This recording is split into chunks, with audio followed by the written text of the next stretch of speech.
So I finally have Zwift set up. Just ride your bike outside. If you're already riding outside, don't buy Zwift. Don't do this. This is a pain in the ass. Yeah, anyway, it's raining. So I'm gonna ride this thing, but I can tell you this ain't gonna be something I do regularly. I'm not even on the damn thing yet. So let's get on it and I'll tell you what I think about it. This is my first attempt at an indoor trainer of any kind. Stupid. It's really unnatural feeling. Like that feels awkward. I'm dropping Mr. B. Gill this next climb.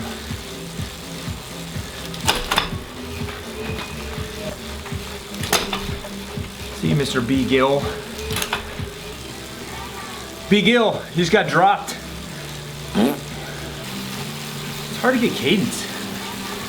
I usually cadence like 100 to 110. The trainer just feels awkward. Whoa, Mr. Palmer. Will you turn on the fan, babe? Yeah. Which way do I want to go here, babe? Super excited for the climb. Shit isn't easy. As hard as you want it to be. I mean, the guy literally won Paris-Roubaix just training on Zwift, right? After that broken collarbone. Fuck. This person wheel sucking me. They're wheel sucker. Man, drafting is great. You know, this trainer seems way harder than outside. Because I'm less aware, maybe, of how fast I'm going. I'm not going anywhere. It feels harder. Approaching the big climb. Guess he does it in 17 minutes. Like to see something like 10. I have my power meter on, it's pretty accurate. The power from the Tacx trainer versus what the cork power meter is telling me. I'm dropping all you fools in your fancy jerseys. Here we go, 7%. Invigorating it. Fuck it. Sweating like crazy. You want a towel? Yeah.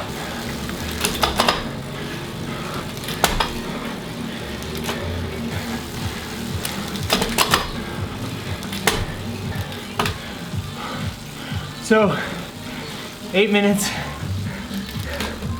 Might have missed the top 10 there. 11 for the day. I think that's what that means for Box Hill.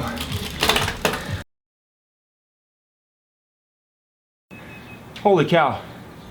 So I take back everything I said. Once you get it all set up, once you get out there and you kind of get in it, it's amazing.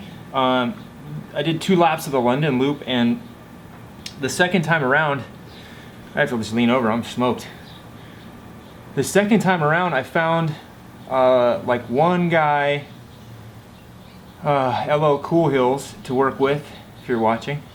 And then we jumped, and then 2 other guys jumped in on the downhill, and we just like rotated, and it felt like I was in a group ride.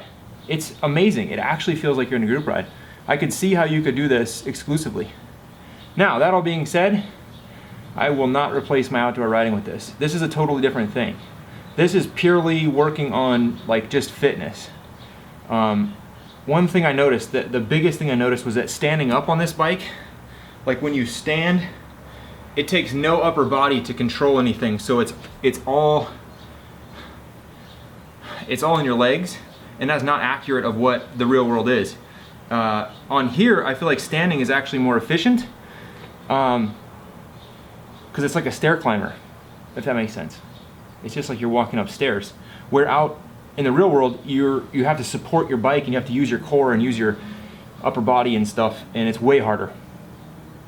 Second thing is, I hit 700 watts. I tried to do a little sprint, and maybe it's because I'm on carpet with the trainer. You guys let me know, but it like wants to tip over. You can't like swing the bike, if that makes sense. So I have no idea how people are hitting 1800 watts on this, and if you are hitting 1800 watts on this, I don't feel it's an accurate depiction of what you can do in the real world, because 1800 watts on here, you're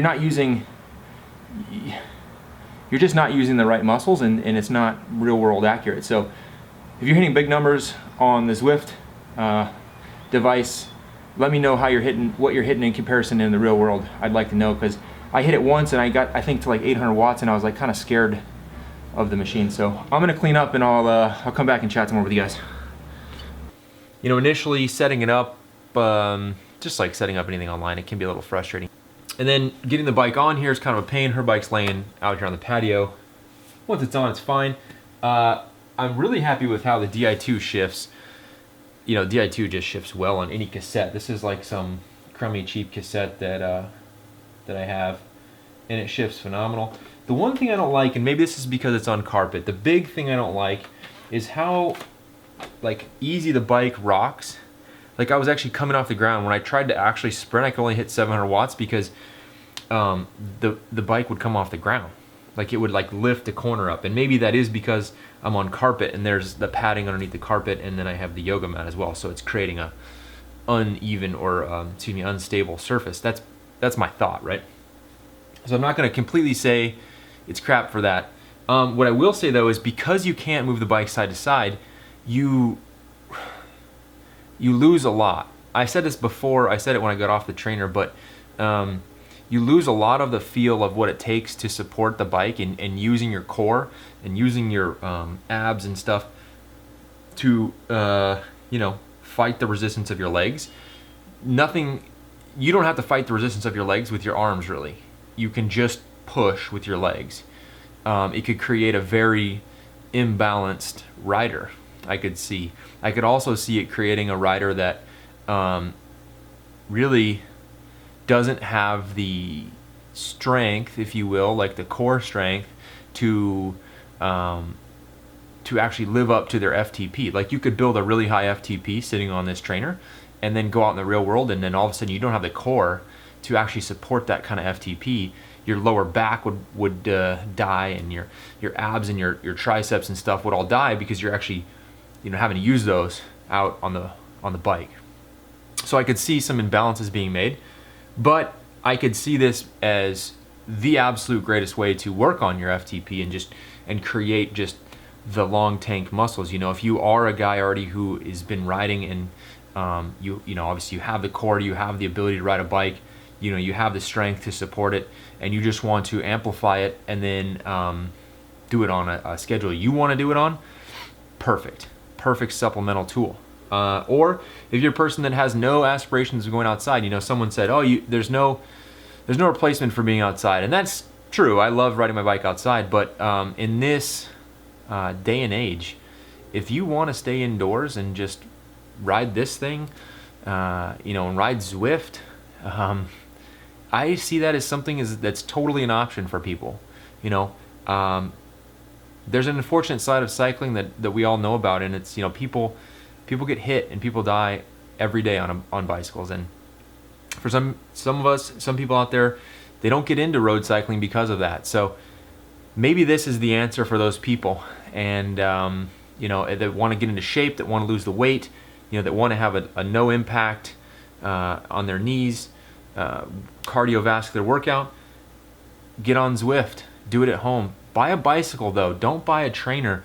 You know, get a bicycle that, you know, you're connected to, and your seat height's correct, and you're comfortable on, and your reach is set right, and your fit is correct. Go through that process and then bring it home, and just keep it at home. So I guess for everyone in my channel, I love being outside. That's going to be me, right? I'm going to ride outside no matter what. But let's not shun people who just want to stay indoors. You know, let's not say that's not an option, because this totally makes it an option. You know, I was cardiovascular wise, I was on the rivet pretty much the whole time. I was I went and looked at my Strava. If you have Strava Premium, you can look at you can put in your own FTP. Mine's set at 287. I think it's higher than that. And I was riding at like 91% of my FTP the whole ride. So it just allows you to find a really hard place and just hold it. Yeah, so that's my take on it, guys, real quick. Yeah, sprinting sucks. Everything else is great. Let me know your thoughts and comments below on how you feel Zwift, how Zwift is compared to riding in the real world. Thank you guys for watching, and remember to subscribe. We'll put a little subscribe button We'll put it right over here, kind of here, right there. Subscribe, click on my head here, and then there'll be another video down here. You're welcome to click on that too. Thanks guys, we'll talk to you next time.